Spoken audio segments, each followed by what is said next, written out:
All right, do you know why she's bleeding? She said somebody attacked her, but you got to get somebody here quick. I called BallenIsles, but they're not here yet. No, she's dying over here. The kids are out here bleeding. There's a murderer here. You got to get somebody here. She's asking me a million questions. The security guard just got here. Lady, will you stop at the questions and get some help here? Okay, how do you know Jovanni? I don't. You just met him at downtown? Yes, sir. Okay, so at some point, Kyle's mom picks all of you up, is that correct? Yes, after we ate there, because today was his birthday. Whose birthday? Jovanni. What do you mean was? I killed him. This is 17-year-old Corey Johnson on March 12, 2018 at 5:56 a.m., Palm Beach Gardens. Police received a call via 911 advising an adult female and male juvenile had been stabbed with a knife. Upon police arrival, they found two injured people, Elaine Simon and her son, Dane Bancroft, who were transported to a nearby trauma hospital. Prior to transport, Ms. Simon told officers there were other injured victims in the home along with the suspect, Corey Johnson.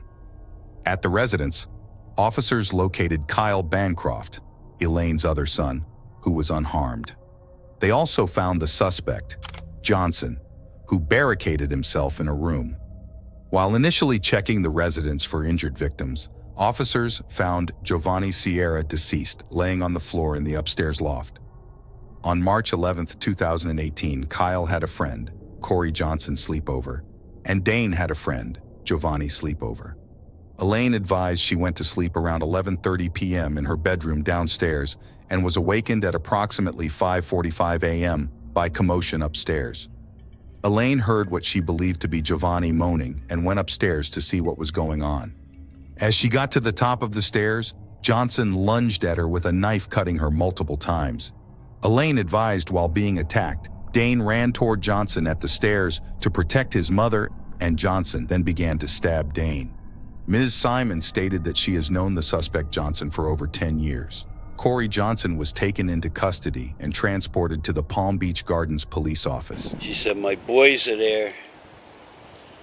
I said, well, let me get an ambulance first.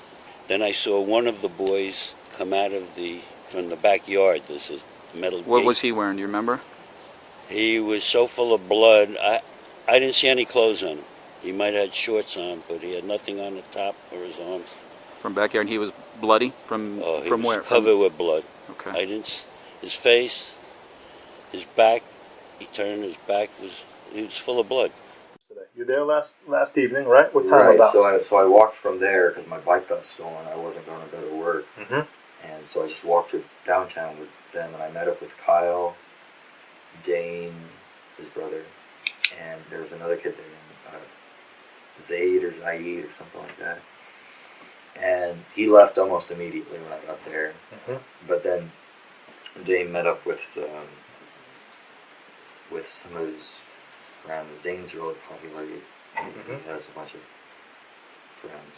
Do you go to a movie? Do you go to a restaurant? You just walk around? We were mostly walking around, but it was someone's birthday today. Jovanni. He's the kid that slept over at my house. Johnson's motivations were rooted in his radicalized beliefs. He reportedly told law enforcement that he felt compelled to attack his victims because they were listening to rap music, which he viewed as un-Islamic. Johnson believed that his actions were justified as part of a religious obligation to enforce his extremist interpretation of Islamic principles. What happens with you and Jovanni? Is there an argument? No. Everything was fine. We just, they were listening to music. Everybody sharing the vape?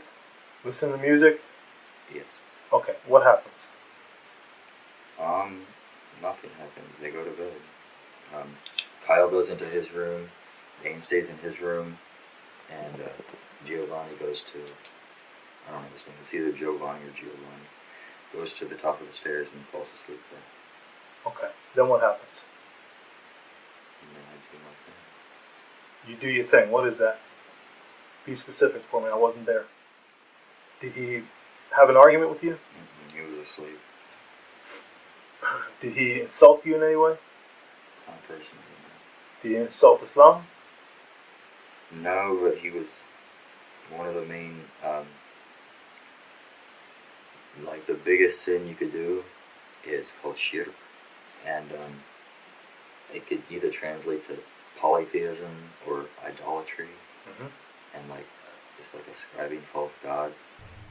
Johnson advised he watched violent videos on his phone and computers and was reading from his phone just prior to the attack to give him courage to carry out his intentions. Before he was old enough to get a driver license, Corey Johnson already had moved halfway across the country. He suffered through his parents' vicious divorce battle, lost his father to a drug overdose, and withdrawn from high school. He was calling people gods. Who? Jovanni. No, who was he saying were gods? Like pop stars, music actors? Did he say that to you? Just general. I think he was talking to me and Dane.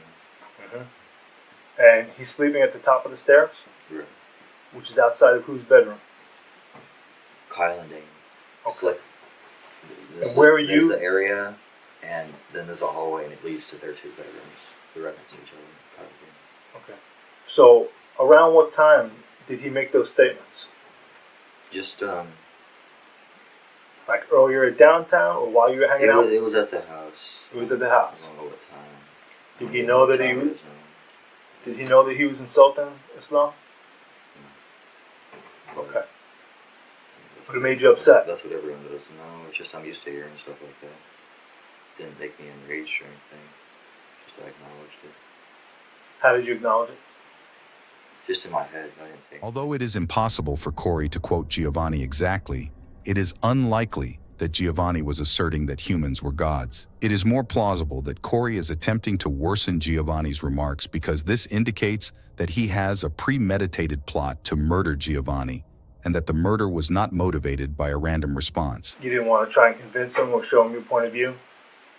No, because people like that generally don't. Like Dane and his friends. The other day, I think maybe 3 days ago at this point, it's tomorrow. So I guess 3 days ago, I was also at downtown with Dane and Kyle, and Dane had one other boy and two girls, and while I was praying at, just outside, praying one of my prayers, and Dane brought the two girls and they started laughing at me. That's why I was to me. That must have made you angry. Yes. It would make me angry. And, did they say anything? No, they were just standing there laughing. Okay. But Jovanni wasn't there for that? No, I only met Jovanni yesterday. You never knew him beforehand? I've heard about him. I just met him today. Okay. Yesterday. School records show a student came forward and told police Johnson was taking unwanted pictures of her while on the school bus and used several social media accounts to get in contact with her, sending her text messages and allegedly soliciting sexual acts. Later that year, a police report says he got into a fight with another student on the bus. In 2015, a student told police Johnson made hateful remarks in class saying, quote, "All gays should be killed, Jewish people are going to hell," and talked about the KKK. The student told police that Johnson used to have a Hitler sticker on his ID picture. When police met with Johnson's mom, she said she would have him attend a church youth program to help him with his religious opinions. In 2016, Johnson's sister told a teacher that she was afraid of her brother and used to sleep with a pocket knife underneath her pillow. She said that his white supremacist beliefs were escalating. That year, the principal at Dwyer High School received anonymous emails alleging that Johnson posted a picture of two students in his culinary class on Instagram and said, quote, "Tomorrow I am planning to kill the expletive in the back after fifth period with 2 knives. Police said the screen names were not shown and they were not able to determine who was making the threat. Most of the reports were closed out, saying no crime was committed. Okay. I want you to feel honest. I want you to be able to tell me what happened. You said you killed him. You said with a knife. I want to know how. What happened? Where did you get? Was it your own? When I was at the McDonald's, there's a Publix pretty much across the street. So right before I was going to work to Winn-Dixie, I walked there to Publix and I bought some dates, I bought a drink, and I bought a 6-inch utility kitchen knife, which is You mean like a box cutter knife or a kitchen knife, like just a straight edge? It's called a utility knife. It's just a straight edge. I don't know why they call it utility knife. It's kind of like a combination between a chef's knife and a farming knife. So like an all-around kitchen knife. No serrated blade, no folding, it's just solid. Okay. So why do you buy the knife? It was for self-defense, I guess. Just wanted to have a knife, and Dane had a knife, and Dane's other friend had a knife. I forget his name. I think it's... In addition to the sequence of events being too close together, Corey claims that the knife was meant for self-defense and was not intended for the birthday celebration. An inspection of his search history showed Corey had already begun looking for knives. This demonstrates that Corey's plan was a premeditated action rather than a moment of spontaneity. Additionally, the fact that Corey is attempting to conceal the plotting effectively changes this from a first-degree to a second-degree murder, when he enters a guilty plea by insanity. Okay, so do you keep that with you? Do you have I bought it today, and I was wearing those, I don't know if you saw, I was wearing black pants, and they're I didn't see it.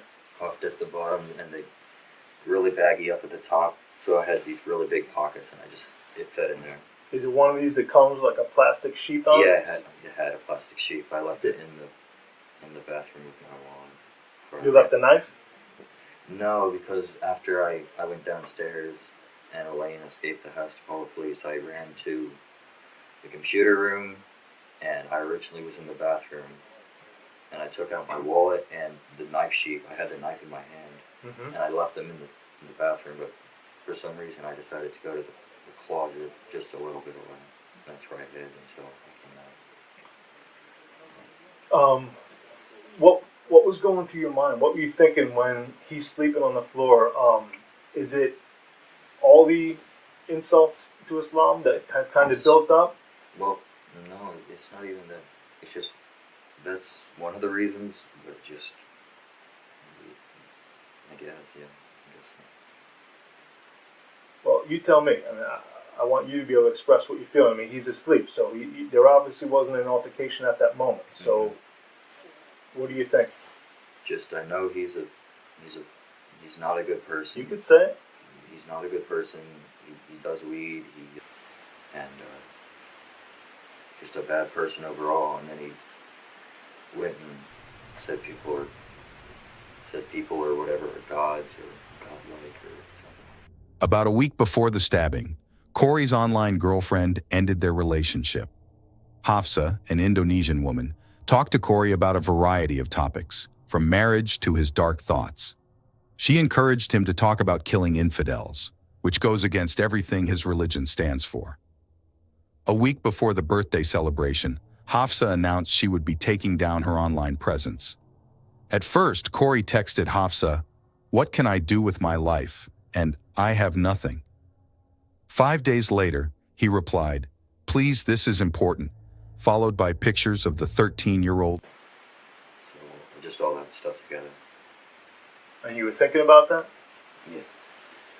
Were you supposed to be sleeping in one room and you came out? What room were you supposed to be sleeping in? No, I wasn't supposed to be sleeping anywhere. I mean, everyone fell asleep in different rooms. Dane was in his room, Powell was in his room, and Jovanni was on the floor in the top. On the top of the landing of the steps? You go up the stairs, this is the area. That's what it was. And where were you? I was in Dane's room on Dane's bed. Dane was sleeping.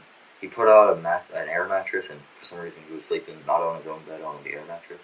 Okay. I was just on Dane's bed until I decided to go back to him. And the knife is still in your pocket when you leave the room, the bedroom? Yes. Okay. Do you take the sheath off in the bedroom? I had it on and off just because I went out there and I was like, oh, I probably shouldn't. Okay. And how did you do it?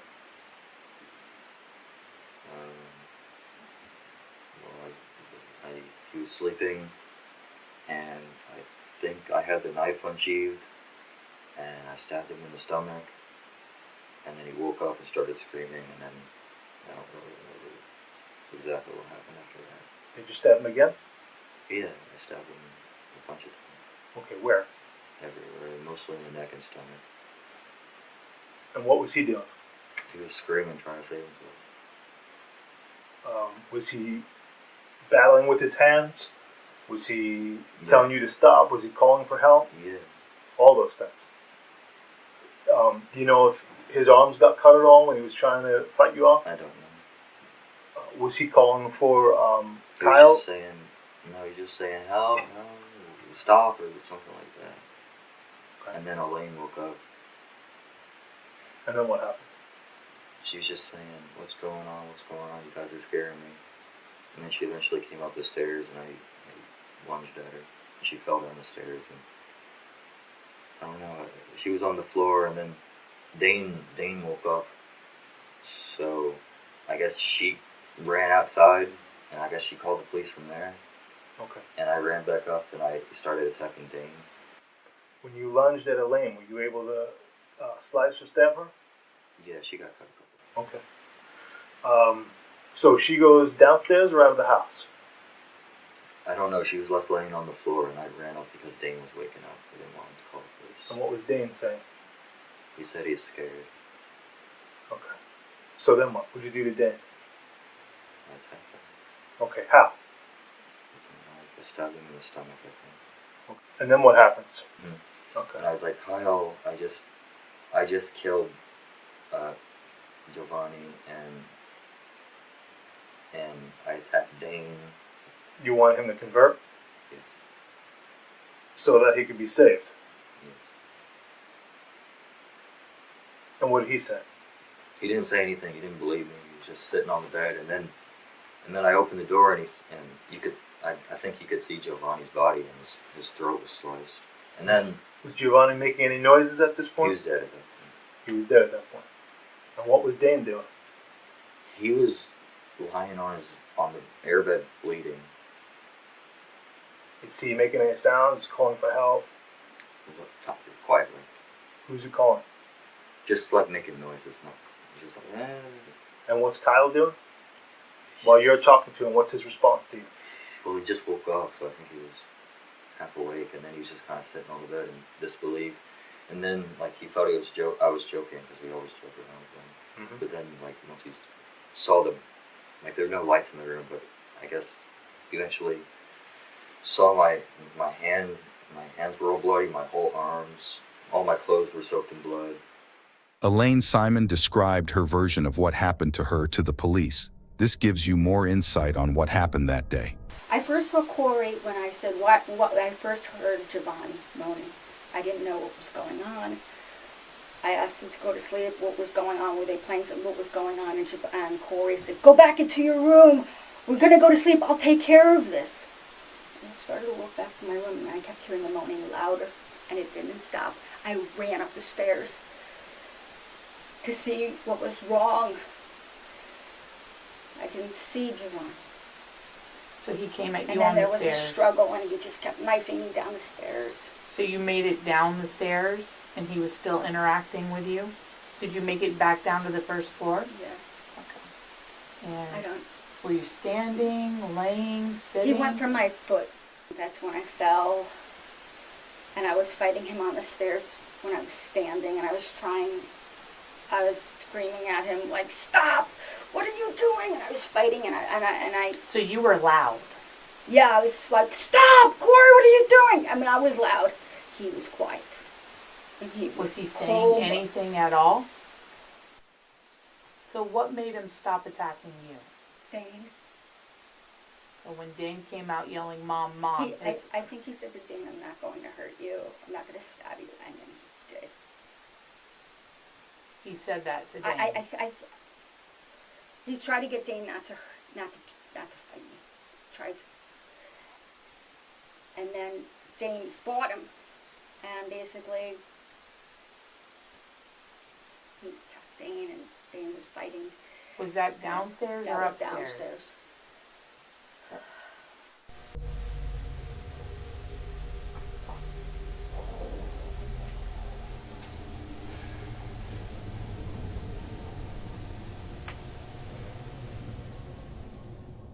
You're like a second family to me. I ruined a decade-long friendship. I caused distress in my own family, whom I love more than anything. And worst of all, I took the life of an innocent 13-year-old boy in the most heinous and cowardly way possible. Corey Johnson was charged as an adult due to the severity of the crimes. He faced charges including first-degree murder, attempted first-degree murder, and burglary. In 2021, Johnson pleaded guilty to the charges in exchange for a 25-year prison sentence, which included credit for time served since his arrest in 2018.